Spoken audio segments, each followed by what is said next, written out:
Hi friends, good afternoon all of you. How are you? So today we are going to discuss departmental accounts in Group 1 accounting for CA intermediate new syllabus students. If you are a student who is pursuing CA IPCC, that means old syllabus, probably this is in your old syllabus. This is in your Group 2, I mean. So whether it is in group 2 or group 1, for both CA intermediate and IPCC students, the topic is same. Branch and departmental accounting is same. Okay, so shall we start? So basically, what is a department and what are the issues involved in this departmental accounting? So I'm very happy to announce group 1 accounting and costing batch by me. So today we are looking at CA intermediate accounting paper 1. In that we are discussing departmental accounts. Correct? Departmental accounts. So first let me give you a brief idea of what a departmental account is. What is the meaning of departmental account? So what are we going to learn here?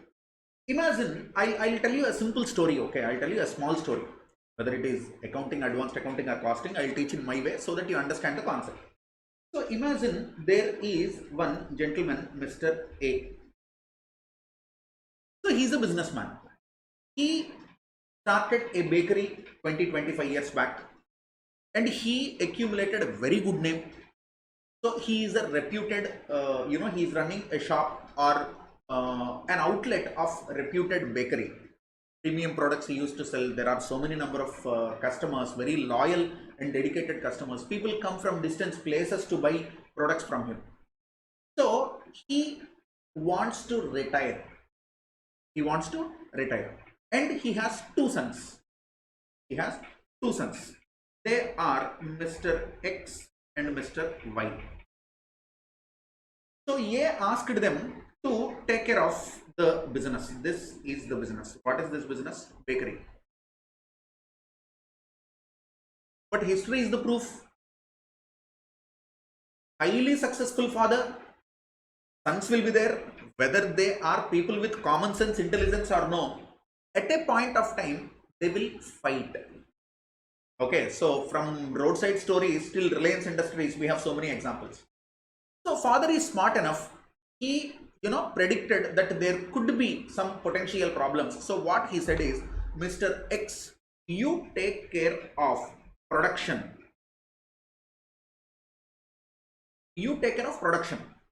Mr. Y, second son, you take care of sales. So one person is in kitchen making the product, another person is in the showroom selling the product. Both have their own advantages, their own disadvantages. Both the brothers, they agreed, okay dad, whatever you say. Now at the end of the day, this bakery has got, in a year, this bakery has got 5 crore rupees of profit. This bakery has got how much of profit? 5 crore rupees of profit. Father is very happy. Sons are also very happy. Mother is also very happy. Everybody is happy. Then Pawan sir, what is the problem? One fine day, Mr. X said, majority of the profit is because of my activity. Dear Mr. Y, you are an idiot. If I do not produce the item, how will you sell the item? Mental. Y said, dear mental, big mental you are, my elder brother, no? So you are big mental. If I do not sell, even if you manufacture the product, you will put it on the table and cry. Idiot, you will not get profit. So Y claims profit comes through sale. X claims, unless I produce the unit, how will you sell? Both of them went to dad. Dad, this 5 crore rupees of profit, who is attributing more? Who is the contributor? Who is the giver? Who is the wealth creator? Who is the value creator? We want to know. Even dad decided, chalo, we'll do one thing. We will measure the efficiency of X and Y. So father decided, Mr. A decided, let me measure the efficiency of X and Y. Then father said, Mr. A said, so far, because this is one single entity, we are preparing P and L for the bakery. So this is profit and loss account of XYZ bakery. This is the name. This is the name. So now father wants to cut this P and L into pieces. So today they have only particulars rupees. Today they have particulars rupees.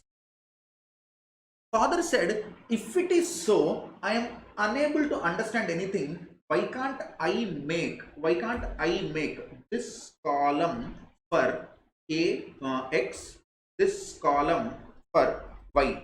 So I'll make one column. This will be the column of X, this will be the column of Y, this will be the total of both the activities put together. Similarly, this will be X, this will be Y, this will be total. So then we can easily identify what is the profit earned by this guy, what is the profit earned by this guy. Already we know that this is 5 crores. Net profit already we know that it is 5 crores, but 5 crores is entity level. Now we need department level. So my dear friends, this will be department 1, this will be department 2. So we are preparing department wise P&L account for performance analysis and evaluation, to identify efficiency, to identify productivity, to identify profitability. Oh my God. Then Pawan sir, the concept is very simple. Yes, the concept is very simple. Now, what are the issues here? What are the issues here? Now, X started crying and said, Papa, all the time you love second guy only. Since the beginning I saw, always you pamper him more. Now he is into sales. So when we have written by sales here, I will get 0, Papa. Because whole sales is in Y only. Then A said, Beta, don't worry. Whatever the products you have produced and you are transferring it to Y for sales, from kitchen to the sales department, product is coming, no, it will not come free of cost. There is no free lunch to Y also. We will transfer your product to Y at a notional transfer price, though there is no sale.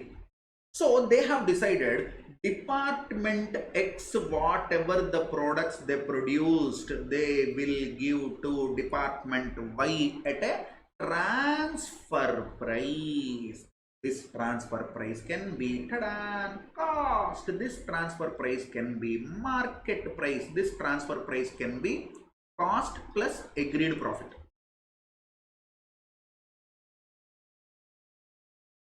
So this is a policy. So father said, hey, Suno, Mr. X, transfer the whole produce at cost to Y. That can be one policy. But then X will say, Papa, if that is the case, how will you measure my performance? Now imagine, I have manufactured pizza in the kitchen. I have made, produced. Pizza cannot be manufactured, it is made. So I have made pizza in the kitchen. This guy is selling it in the showroom.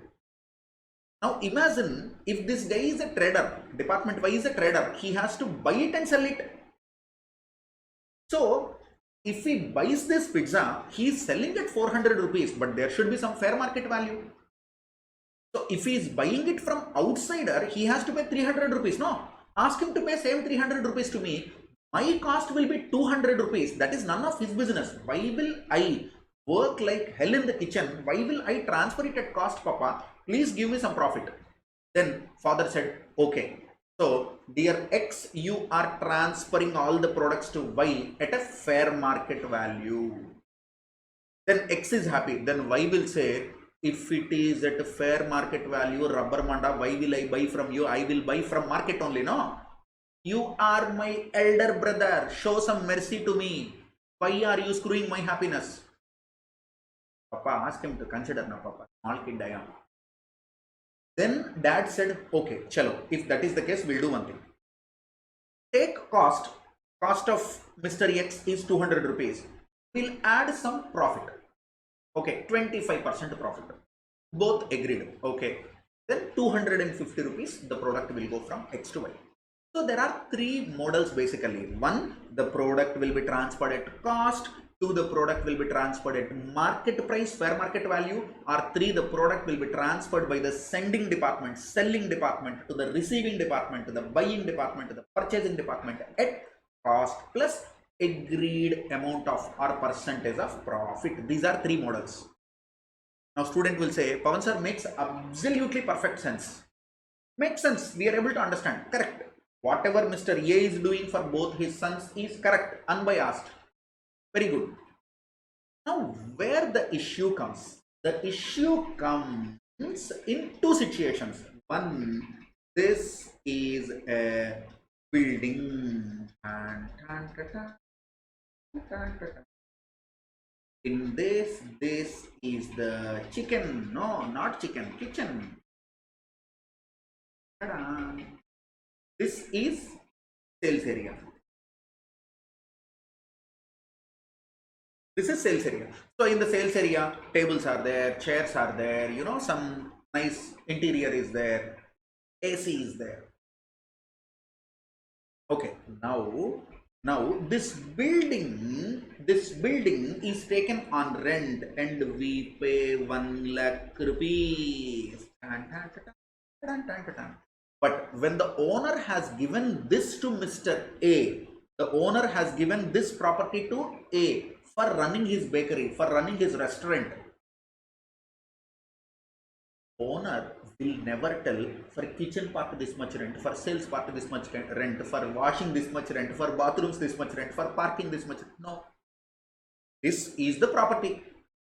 You give me 1 lakh rupees per month.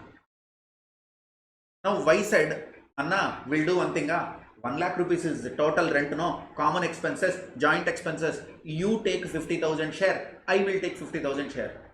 Elder brother will tell the younger brother, I will kiss you with the left shoe. Kitchen is this size. Sales area is this size. Rent will be same 50-50. No. There should be a reasonable basis. Reasonable basis based on which this common cost will be apportioned, based on which this common cost will be apportioned between various departments. Again X and Y fought and they went to Mr. A.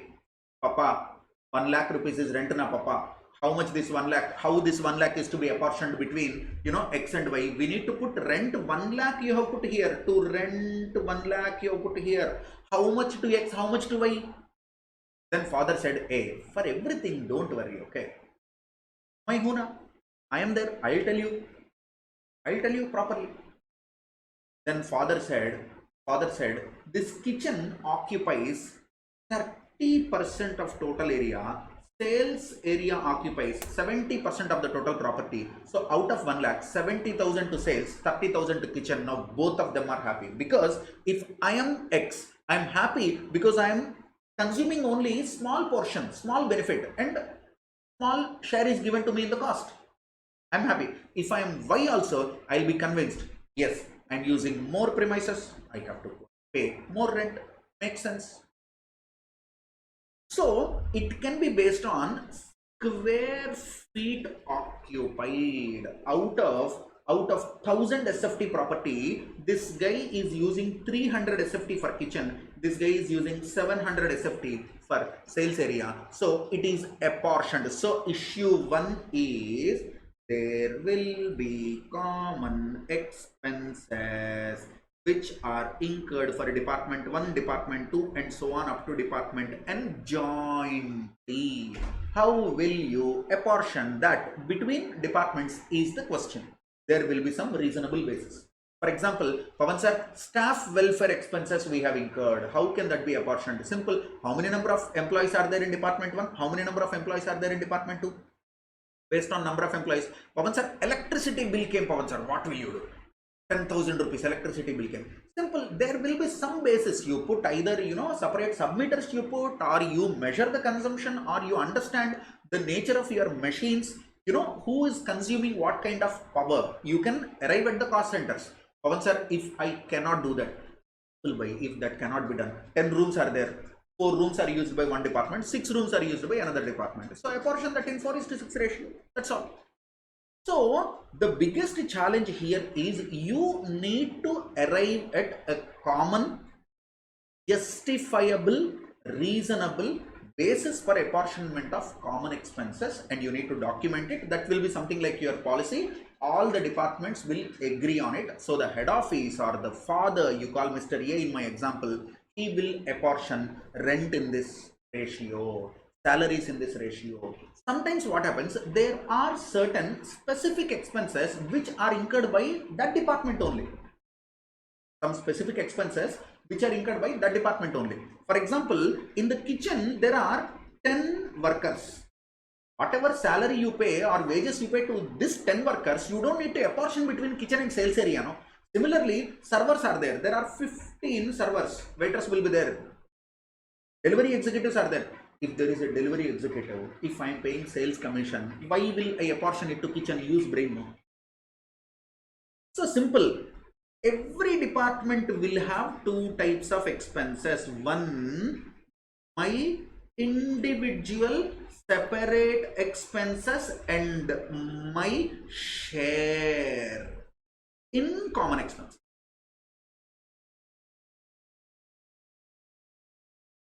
Sometimes imagine servants are there. Okay, cleaning servants are there, housekeeping servants are there. So that housekeeping servant, he'll clean this part, he'll clean this part also. Security is there.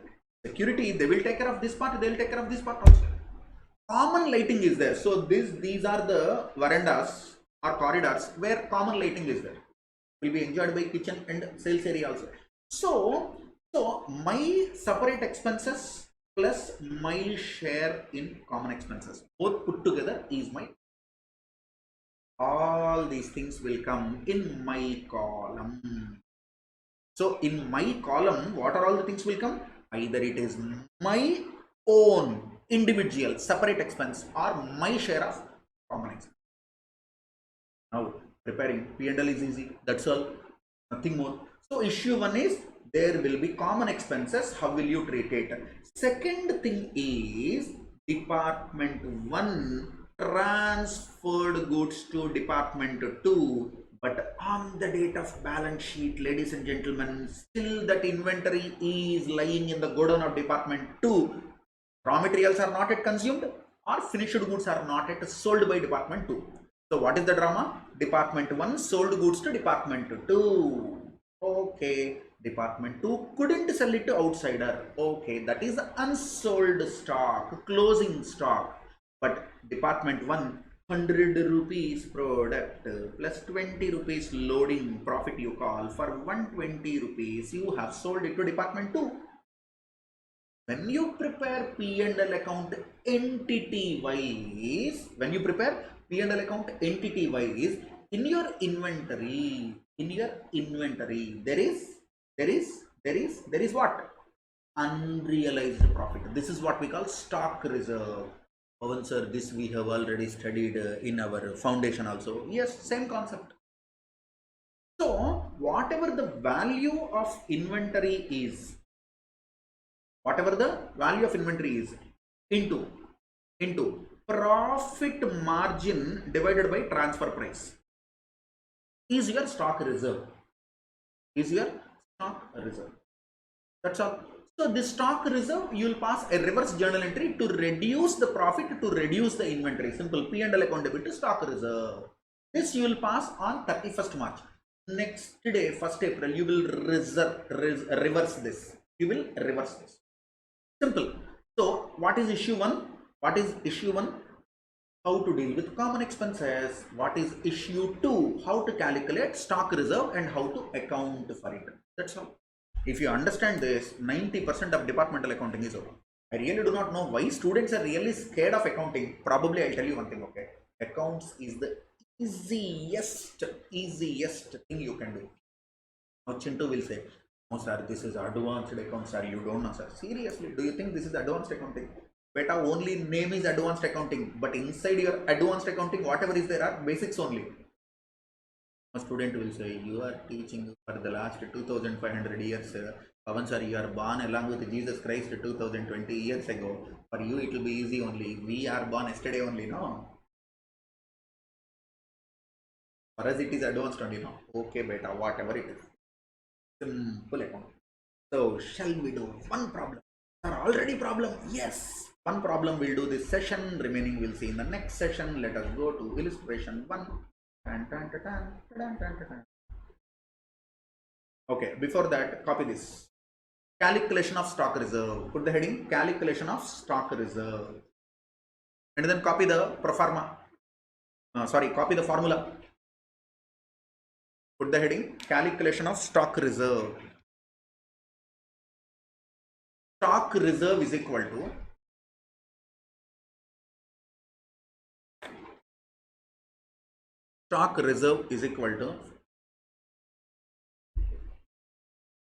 transfer price of unsold stock, or you call it value of inventory.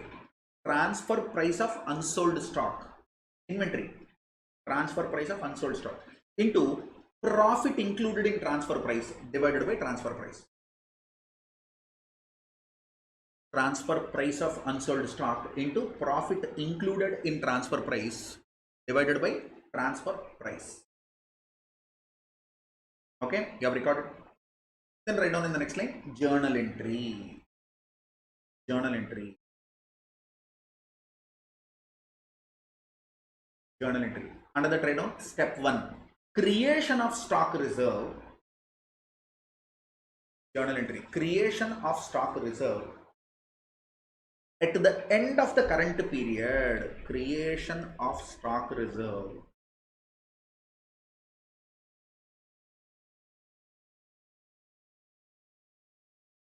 at the end of current year. That means 31/3/2020. Write down profit and loss account debit to stock reserve account. Okay, that means profit is coming down, inventory value is coming down.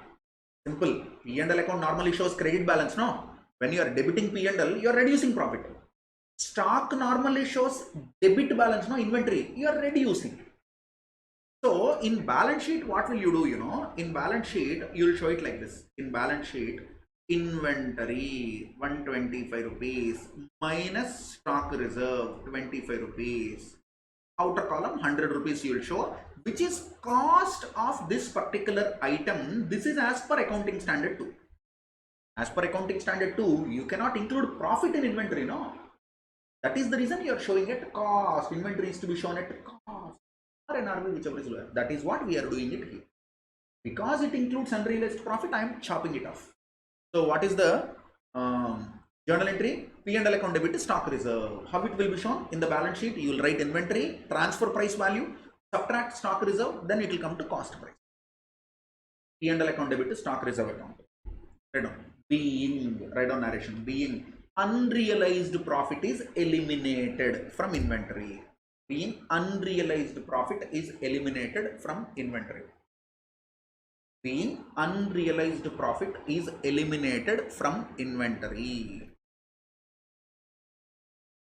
Unrealized profit is eliminated from inventory. Then write down step 2. Step 2. Step 2. Reversal of unrealized profit. Reversal of unrealized profit. Reversal of unrealized profit at the beginning of the next year. Reversal on 1/4/2021. Why? This is for performance evaluation. If you do not reverse it, you will not show, your department accounts will not show proper performance analysis. X and Y will again cry. Papa, you asked me to transfer 100 rupees inventory at 20 rupees profit, but it is reversed, Papa. And dad will say, Arey, it is only for external reporting, ma. For external reporting, we will knock off it. We'll file income tax return. We'll file it to ROC. After that, don't worry. We'll again create. Then extend way are saying, okay, Papa, now it is fine, Papa. For external financial reporting, you are knocking off unrealized profit. But once your balance sheet is prepared, P&L is prepared, income tax return is filed, and financials are submitted to shareholders, everything is over. For your internal purpose, again, profit is possible, no? For my internal purpose, even if it is unrealized profit, I will write it because I want to analyze the performance of X and Y. So I'll bring again the same journal entry. What is the journal entry? Reverse stock reserve account debit to P&L. Stock reserve account debit. So inventory is increasing, P&L is increasing. So if you pass this journal entry, X will cry. Mr. X will cry, Papa, my profit is gone, Papa. Next day morning, again you will pass this journal entry. X will say, okay, Papa, love you so much. You are the best dad. Thank you. So many students will not understand, sir. We are rewriting this journal entry, reversing the same journal entry. Better they are in two different accounting periods. For external financial reporting, you are doing this. That's all. So let us not waste time. Fatafat, let us go to illustration 1. Goods are transferred from department P to department Q at 50%, at a price 50% above cost. So what is cost? 100 rupees. What is loading? 50 rupees. What is transfer price? 150. If closing stock of department Q is 27,000, compute the amount of stock reserve. That's all. LKG problem. Question number 1. Transfer price is equal to 100 cost plus 50 profit, that is equal to 150. You understand this? Transfer price is equal to 100 cost plus 50 profit, that is equal to 150. Okay, inventory value. Inventory value. Obviously, inventory is at transfer price is equal to 27,000. So stock reserve is equal to, already you learned, is equal to inventory into profit in transfer price divided by transfer price, that is equal to 27,000 into 50 divided by 150, that is equal to 27,000 into 1 by 3, so it is 9,000. That's all. So you'll pass a journal entry, P&L account debit to stock reserve account. That's all. Journal entry, if you want to write P&L debit to stock reserve, 9,000, 9,000, being elimination of unrealized profit. In balance sheet, you'll show it as stock 27,000 minus the stock reserve 1,000. So cost of stock 18,000. This is your actual cost entity wise. Entity wise, actual cost is 18,000 only. That is shown in your balance sheet finally. Accounting standard 2 is also happy. ICI is also happy. With this, problem number 1 is over. Okay, so we'll continue department accounts in session 2 again. Okay, thank you.